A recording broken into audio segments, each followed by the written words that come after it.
Muy buenas tardes y bienvenidos una semana más a este espacio donde vamos a hablar de salud aquí en Onda Cádiz Televisión, y vamos a hablar no solamente de la salud del cuerpo, sino también de la mental, de nuestro bienestar emocional.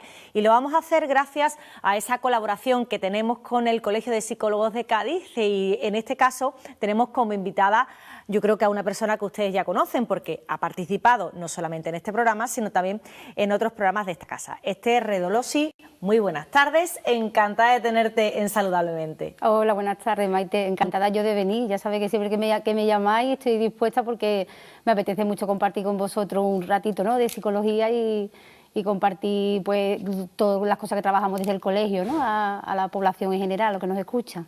La verdad que es un placer, Esther, tenerte, y aparte estrenas este plató, aunque sea eventual por el carnaval, pero la verdad es que estamos aquí muy a gusto hablando las dos de algo tan importante como hemos dicho antes, ¿no?, de psicología, de esa salud mental y del bienestar, que yo creo que es muy importante tener la cabeza también sana para tener todo sano, ¿no?, de nuestro cuerpo sano.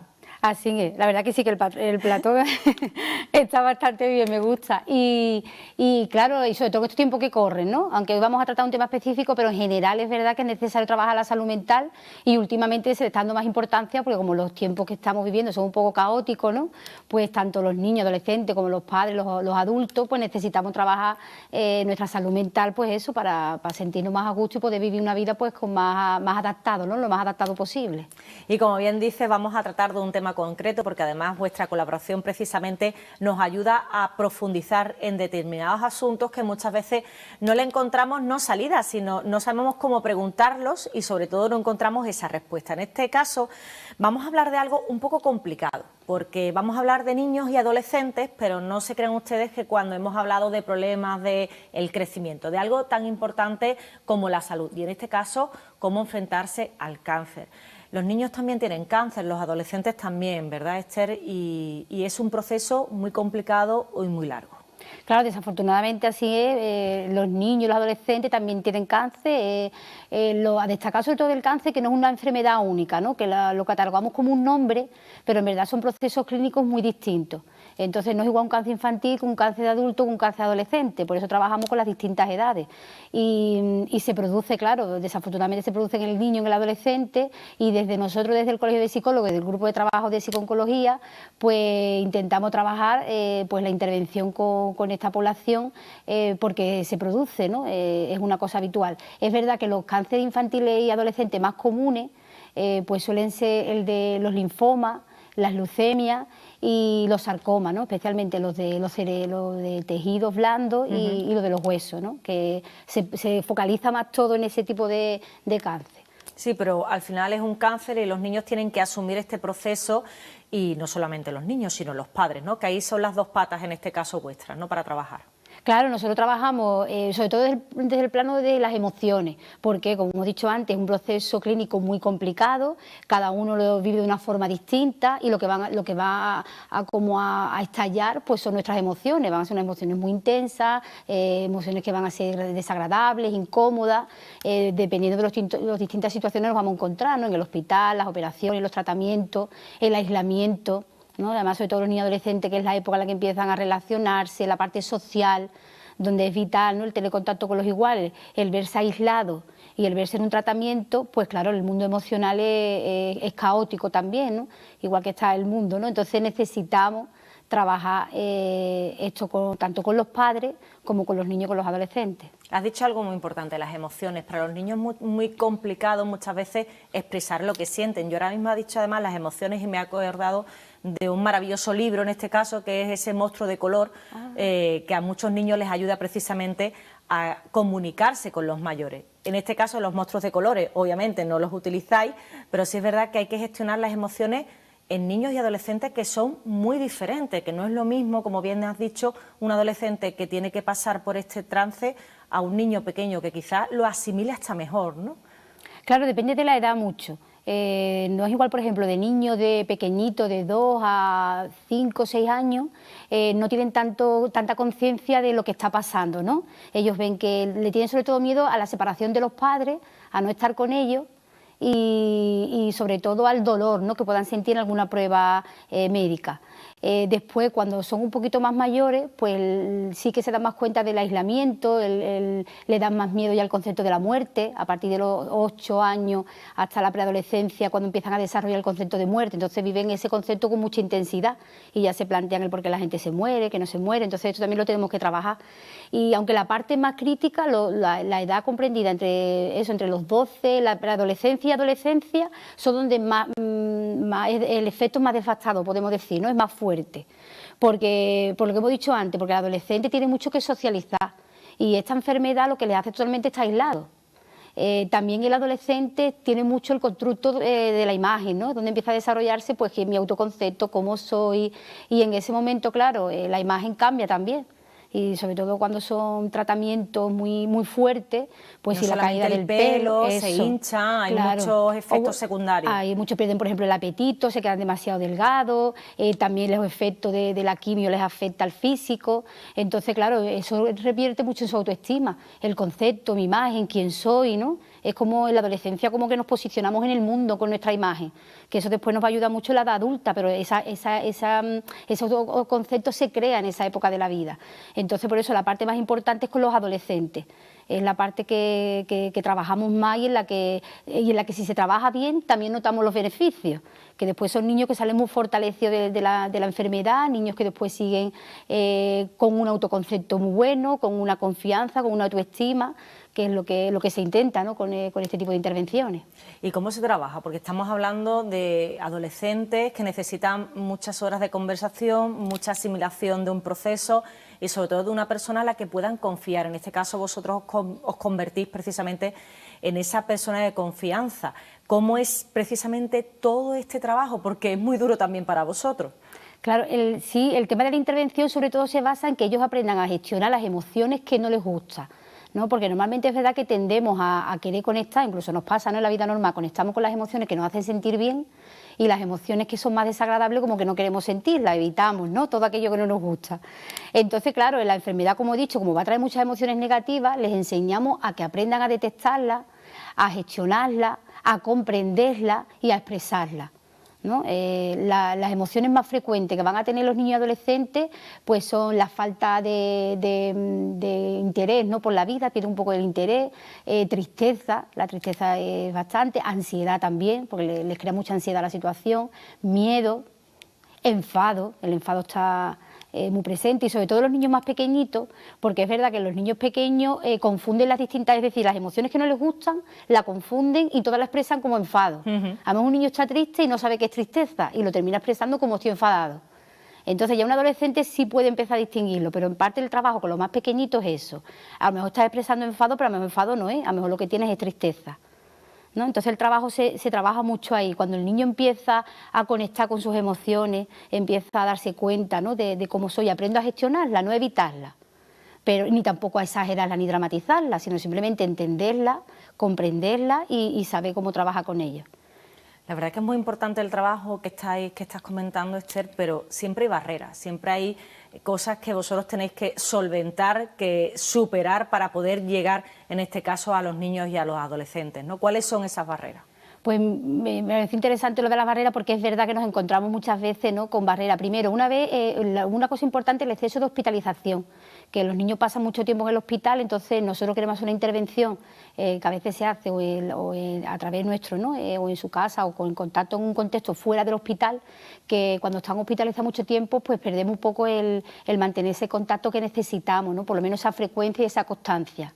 Esa sería una de las barreras. Otra de las barreras es muchas veces la reticencia de los padres a hablar de emociones negativas, ¿no? Es verdad que vivimos en un mundo en el que queremos evitar todo lo que no me gusta, todo lo negativo y claro, eso tenemos que hablarlo porque la vida, vale, que hay cosas muy bonitas, pero en la vida también hay dificultad, está el concepto de la enfermedad, el concepto de la muerte y a los niños no les vamos a traumatizar, pero sí tenemos que contarles, ¿no?, la realidad de los procesos, lo que va pasando y entonces hay muchos padres que les cuesta mucho pues eso, habla de la parte desagradable, de las emociones y entonces sí que nos encontramos con esa barrera que también tenemos que trabajarla, claro. Muchas veces los padres son peores que los niños, por lo que dicen, ¿no? Claro, es más por eso complicado es más trabajar con ellos, ¿no? Ahí nos encontramos esa barrera enorme no, y es verdad, cuando unos padres están entregados a la terapia, unos padres confían, ¿no?, en el trabajo de nosotros, de los psicólogos en este tema, la verdad que ya tenemos medio camino hecho, como yo le digo muchas veces a los padres, digo, es que la actitud de los padres nos ayuda enormemente porque hace que el camino ya lo tengamos hecho, porque muchas veces son los mismos padres los que tampoco saben gestionar sus emociones, entonces tenemos sesiones con los padres y sesiones con los niños, entonces cuando ellos mismos aprenden cómo hablar, ¿no?, el decir, oye, pues hoy estoy triste. Si la cosa es eso, decir, estoy triste, pero ¿qué hago con mi tristeza? No me voy a quedar en ella, ¿cómo la puedo gestionar? Esa es la idea, no evitar, no que está triste, sí, puedo estar triste, puedo estar enfadada, pero ¿qué hago con este enfado? En lugar de dejarme arrastrar por él, pues cómo yo lo puedo gestionar en un beneficio mío y en un beneficio pues de la familia. Y al final, cuando termina la enfermedad y pasa el proceso, lo que afortunadamente la tasa de muerte es muy pequeña, ¿no?, ya hoy en día, entonces son muchos los niños que después se incorporan a su vida normal, siguen con sus revisiones y a nosotros nos encanta verlo, ¿no?, cuando ya vemos que incluso han estudiado después carrera y al cabo del tiempo, ¿no?, y están integrados en la sociedad, pues que han aprendido mucho, ¿no?, de gestionar su emoción, y cuando la vida les presenta otros desafíos, pues ya saben cómo hacerlo. Entonces no es solo un aprendizaje solo para la enfermedad, sino para la vida futura. La verdad es que es muy importante lo que dice, porque ellos sufren un golpe muy fuerte cuando son pequeños, pero después queda una vida por delante cuando superan ese cáncer. Y a partir de ese momento parece que ellos afrontan todo de diferente manera, ¿no? Yo creo que también les ayudáis precisamente a canalizar todo lo que hay después, ¿no? Eso, a que la adaptación sea lo mejor posible a su vida futura, y que se han perdido contacto con amigos, pues sepan cómo recuperarlo también. Incluso dentro del proceso de la enfermedad se les ayuda a que no pierdan esos contactos, que es bueno mantener contacto con los amigos, aunque no puedan verlo, aunque no puedan salir lo suficiente, pero mantener ese apoyo social y ese contacto es importante, porque es verdad que hay familias que les gusta como aislarse, ¿no?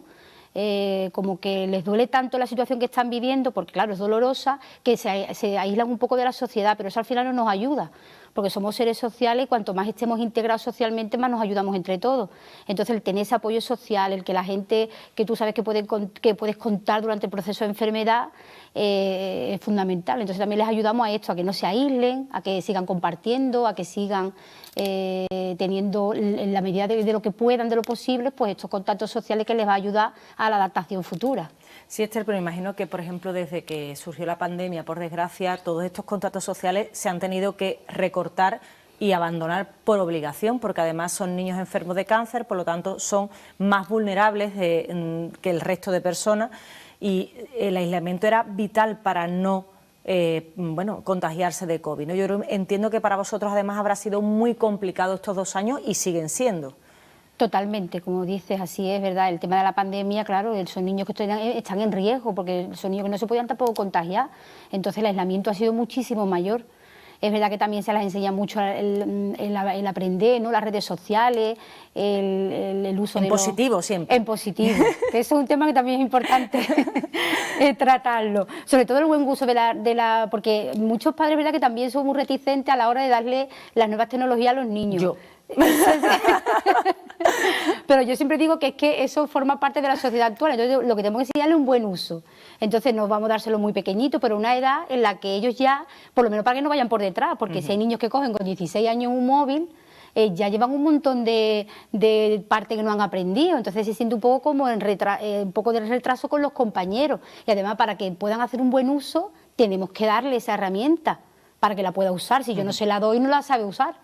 Entonces, en la edad que sea, ¿no?, la edad adecuada, pero con un buen uso, más que no dárselo. Pues mira, así que eso, ¿no?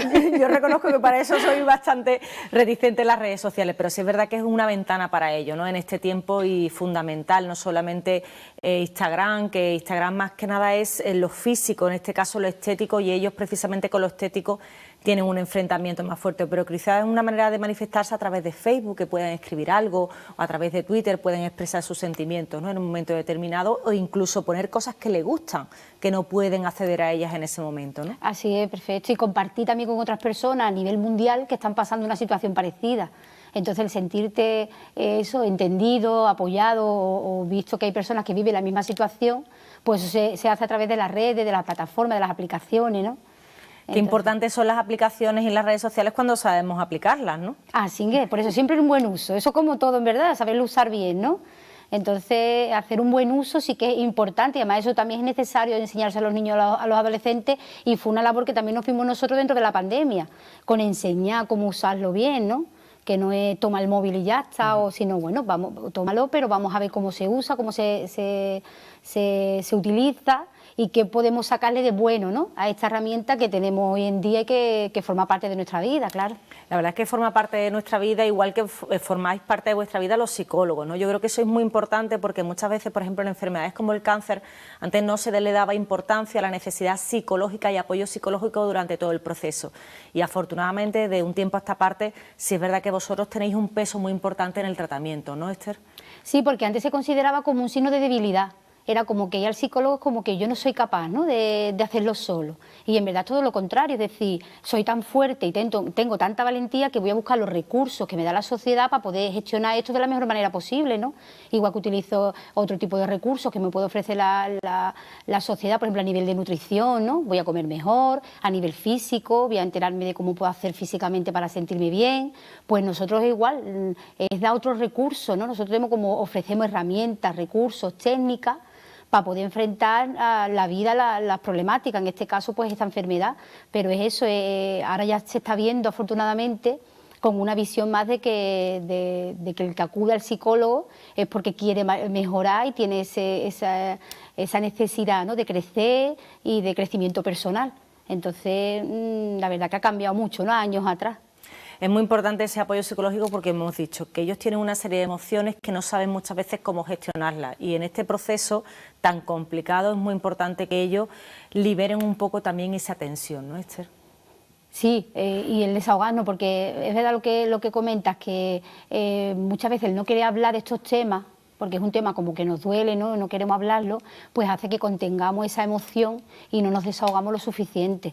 Entonces, tanto los padres como los niños, como los adolescentes necesitan, ¿no?, un espacio de desahogo, un espacio íntimo en el que uno sienta que puede decir lo que quiera, que donde no se le va a juzgar, donde no se le va a decir nada, sino simplemente expresar los miedos, las preocupaciones, las inseguridades. Entonces, ese momento ya simplemente ya es sanador por sí mismo, ¿no? En el momento que tú puedes desahogarte con confianza, con otra persona que sabe que te va a entender, pues ya ese proceso y ese momento ya en sí solo te beneficia.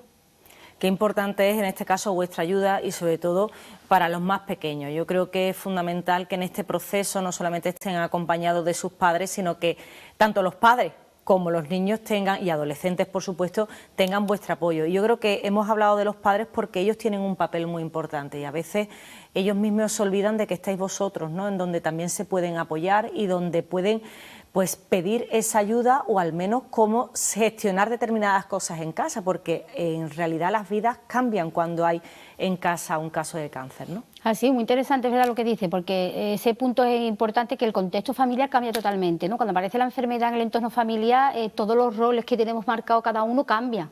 Ya porque hay uno que va a ser el que va a cuidar al niño, entonces si el padre tiene una función ahora va a tener que cambiarla, la madre, los niños, todos los roles, incluso los abuelos y los amigos, todos van a cambiar, ¿no?, los roles.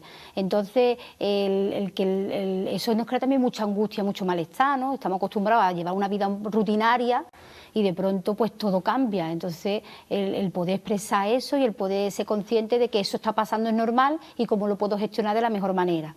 Y es necesario, ¿no?, también la intervención psicológica ahí, dentro del entorno familiar, en los roles y en las acciones que va a tomar cada uno. Y saber que esas acciones y esos roles son temporales, que después, una vez que todo pase, pues volveremos a la normalidad y todo tendrá su vida, ¿no?, como la teníamos anteriormente. Sí, porque, hombre, no es que sea así, ¿no?, pero parece que las madres toman ese peso para cuidar al que está enfermo y si hay más hermanos ellos se pueden sentir en un momento determinado más abandonados por la madre. No es que no los quiera ni mucho menos, pero en este momento necesita, su hermano o su hermana necesita una ayuda especial y todo cambia en casa y el padre a lo mejor toma más peso en la casa que antes no lo tenía. Todo es muy complicado en este tiempo, ¿no? Es que es así, fíjate, no todos los cambios está diciendo, hasta los hermanos, ¿no? Los hermanos también se pueden sentir celos, no entender, depende también mucho de la edad, pero hay muchos niños hermanos que tienen celos, como que ahora ya atiendes tanto al hermano, ¿no? Y vale, sí, está enfermo, pero a lo mejor depende de la edad, no llega a tener la conciencia exacta de la enfermedad. Entonces eso también hay que trabajarlo, ¿no? Tanto con los padres y con todo. Y además se me viene también a la cabeza, al pensamiento, que hay muchas veces los niños cuando están enfermos tienden a comportarse muy mal con el cuidado principal, que suele ser habitualmente la madre. Entonces suele incluso hasta enfadarse más, tratarla mal, ¿no? Como que focalizan toda la frustración que tienen y el enfado que tienen de estar enfermo, lo focalizan mucho con la madre o con el cuidado principal. Pero repito que es verdad que suele ser habitualmente la madre, ¿no? Entonces esto a las madres les cuesta mucho gestionarlo también. El que mi hija o mi hijo, con toda la atención que yo le estoy dando, con todo lo que yo me estoy esforzando, que he cambiado un montón de cosas, me tengo que pedirme una excedencia, me tengo que cambiar, y mi hijo o mi hija no me trata o no está siendo comprensiva conmigo. Y es normal también, porque el adolescente es que no sabe expresar de otra manera. Entonces este conflicto también hay que trabajarlo mucho. Sí, porque el niño pequeño puede tener esos celos, pero el adolescente puede reaccionar de una manera muy diferente, sobre todo los adolescentes, que ya de por sí es una época bastante complicada. Si se encuentra en casa un caso así, todavía es más dura esa adolescencia, ¿no? Claro, y la expresan con enfado. El adolescente es mucho de enfadarse, ¿no? Y de rechazar. O decir, encerrarse en su cuarto. Eso, o decir, tú no me quieres, ¿no? Y como cargan de forma agresiva, injusta, ¿no? Es verdad, muchas veces con la madre, habitualmente, aunque también con los padres, ¿no? Sobre todo con el rol del cuidador principal. Y entonces, claro, al padre o la madre le hace sentir mucha frustración el decir como que mi hijo o mi hija no se da cuenta de todo lo que estoy haciendo yo, no por la enfermedad, por ayudarle, pero es que esa situación es así de complicada. Por eso trabajamos también ese aspecto, ¿no? Que es importante en la intervención psicológica. Esther, si a veces es casi imposible gestionar una casa con un niño con fiebre y el otro no tiene fiebre y se encela porque estás con el que tiene fiebre, con un caso de cáncer todavía es más complicado. Así. Por eso es tan importante la intervención psicológica y que se logran buenos resultados y que al final podemos transitar ese camino de la vida tan complicado, pues de una forma más, por lo menos, salir fortalecido, ¿no? Que la idea, ¿no? Fundamental que trabajamos nosotros, ¿no? El que la enfermedad pues me haga salir con más fuerza, con esa resiliencia, que es la palabra, ¿no? Que ha estado más de moda estos últimos años con el tema de la pandemia. Lo importante es que vosotros estáis ahí, que para eso sois profesionales, especialistas, y en este caso además especialistas en algo tan complicado como es el cáncer, la superación de un cáncer y cáncer infantil, que yo creo que es todavía más difícil. Que la gente sepa que estáis ahí, que a través de, obviamente, de vuestros gabinetes, pero también a través de la Asociación Española contra el Cáncer, de Agamama, que también tiene, por supuesto, psicólogos, ¿no?, a disposición de los enfermos, pero sobre todo asociaciones, vosotros mismos, que llamen a vuestra puerta, que estáis ahí, que estáis para ayudar, lo que es lo más importante, y que si el cáncer se supera, también se supera mejor con ayuda psicológica, por supuesto, sobre todo porque ayuda a toda la casa. Así, y además, como dices, es verdad, en Cádiz, además en Cádiz capital, en Cádiz provincia hay muchos recursos, ¿no? Están las asociaciones, el colegio de psicólogos y mucha gente que se implica en esta enfermedad, entonces hay muchos recursos a los que acudir. Incluso nosotros muchas veces también damos la información de esos recursos, ¿vale? Que también nos llama muchas veces qué recursos hay, ¿no? ¿A dónde puedo acudir, qué puedo hacer? Depende del tema que le preocupa a la persona, ¿no?